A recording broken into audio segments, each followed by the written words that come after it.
Now, joining me now to discuss this is Mark Spencer, the Director of Public Policy at Christian Schools Australia. Mark, thanks very much for your time. That's a big claim that you've made in your media statement.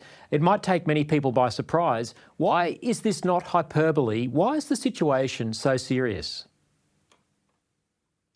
It is a big claim, Lyle, and not one that we make lightly. I think I've spoken to you previously about the consultation paper that the Law Reform Commission released in January last year, which really shocked people of faith across Australia and drew a strong response at that time. It was a consultation paper that had a number of proposals within it that really would have drastically impacted faith-based schools. The final report, which we understood from discussions with a number of people would be more moderate, has actually gone much further than even that consultation paper proposed. If you were looking at something that was going to really cross every T and dot every I about how to stitch up Christian schools, you just need to read that final report. I think I described it the other day as the epitaph on the grave of faith-based schools in Australia. Wow. It's that comprehensive a hit job on faith-based schools. Well, you're not holding back, Mark, and I know as we spoke last year and we spoke again earlier this year that you've been very concerned about this ALRC process. You guys even declined to take part in it because you believe that the government was acting in bad faith. You're saying it really does spell the death knell of Christian schools. My next question was going to be, will it be possible to operate an authentic Christian school in Australia if these recommendations become law? I think you've given us the answer. Certainly not in the long term. I mean, what the proposals do for those people who haven't read the 400 and something page report is that they remove all our protections under the Sex Discrimination Act, and they propose putting in some very, very conditional protections in the Fair Work Act. But even in those protections in the Fair Work Act, which are quite conditional and require a court or a tribunal to determine what they think is going to be necessary for us to be a community of faith, effectively impose their hypothetical view of what a faith community looks like onto Christian schools and other faith-based schools. Not only does it do that, but it prescribes, it excludes from that consideration any issues that are protected, any factors that are protected under the Sex Discrimination Act. So any beliefs or doctrines or tenets we might have in relation that touch on sex, sexual orientation, gender identity, marital or relationship status, or pregnancy, any of those protected attributes under the Sex Discrimination Act. If we want to believe anything about that, the government would be saying, okay, that's fine, but you just can't act in accordance with those beliefs because that would be illegal. If not illegal, then certainly subject to extensive litigation to determine whether it is illegal or not. Yeah, that's right. You've said it could end up being a lawyer's picnic. The ALRC report says that LGBTIQA plus rights, and it's quite specific about this, that they essentially must trump parents' rights and the rights of Christian school communities because religious schools, the report says, are inherently harmful to same-sex attracted people and to transgender people. Now, you and I know that's a lie, but it's a powerful fake news narrative that's driving this debate. How do you counter that? You counter it by one-on-one conversations. You counter it by getting people who are actually involved in our schools to talk to their friends, their family, their neighbours, their wider community and tell about the good news of Christian schools. That's what we've been trying to do with our campaign website, mychristianschool.au, where we've just collected a whole bunch of stories from parents, from staff, from students, telling people about the great things that are happening in Christian schools across the country. Now, people who are coming to our schools know the sort of nature of our schools, who we are, how we care for everyone. But when I go up and visit MPs in Parliament House or in state and territory parliaments, they seem to live in a very separate world where they really don't understand the great things that are happening in Christian and other faith-based schools. No, that's right. And of course, there's been a powerful lobby group that's running around up in the Parliament, state and federal as well, countering the good work that you guys are doing.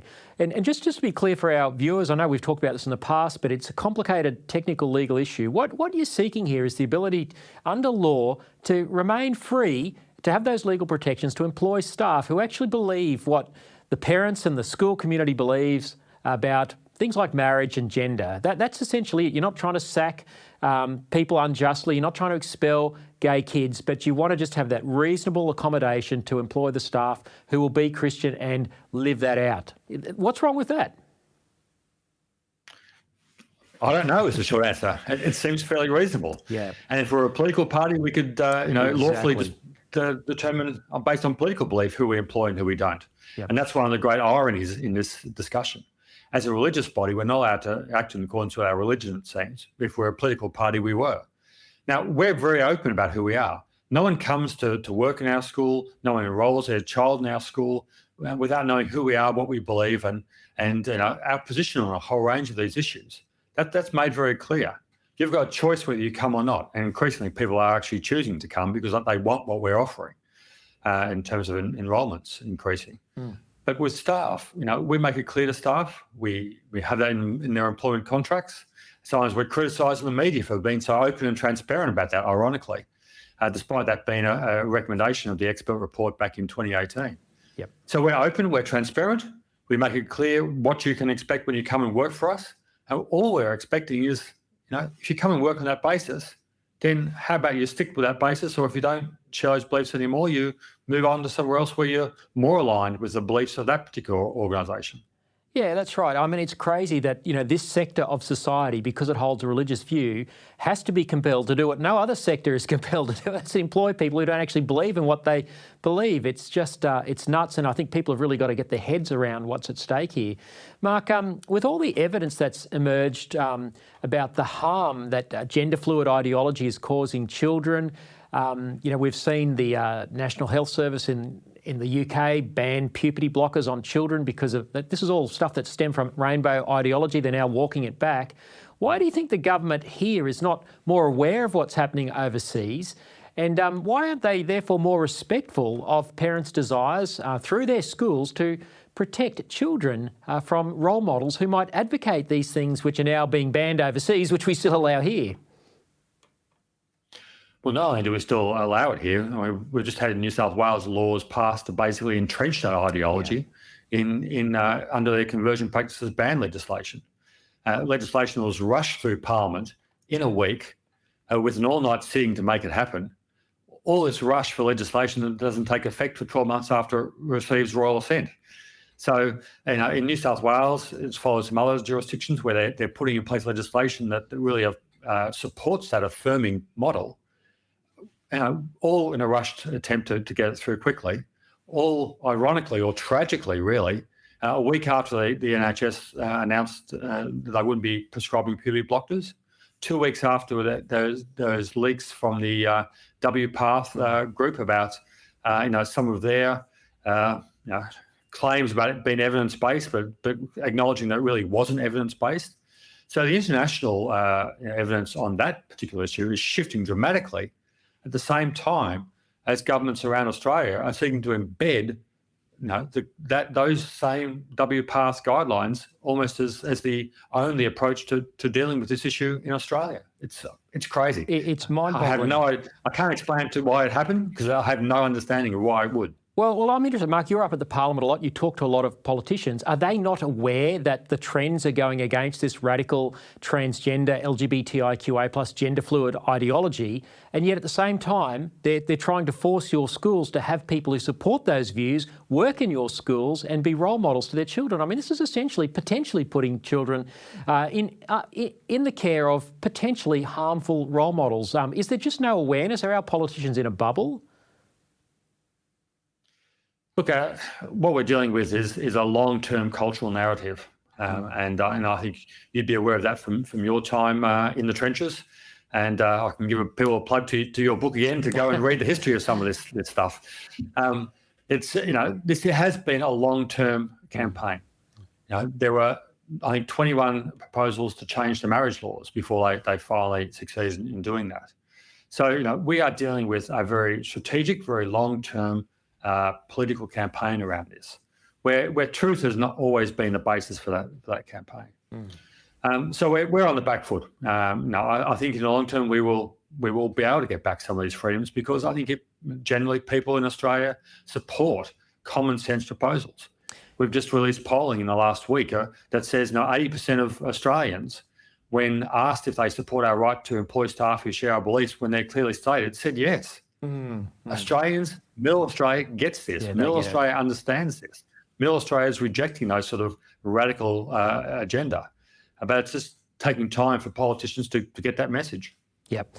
No, that's exactly right. And, well done on that polling. 80% of Australians, are with us on this. Yet again, the politicians are pursuing a narrow ideological agenda.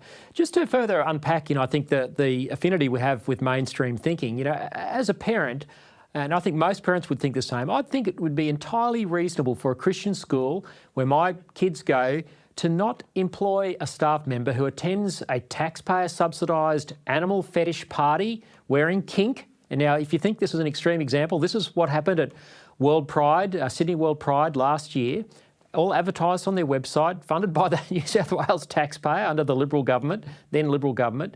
Now, that as I say, that might sound like an extreme example, but I don't think it is, given given the amount of public money that goes into trying to attract people to radical pride events.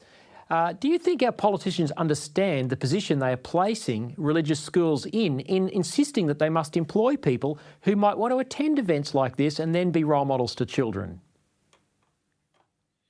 Yeah, that's a great question, and I think there are some very legitimate questions to be asked about some of the government funding to some of these bodies.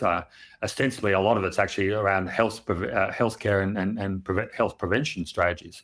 And yet we see it seeming to be used for advocacy in some of these other areas. But that's probably a side issue, but a good question to raise with MPs at one point. When it comes to the nature of our schools, that's a fundamental question.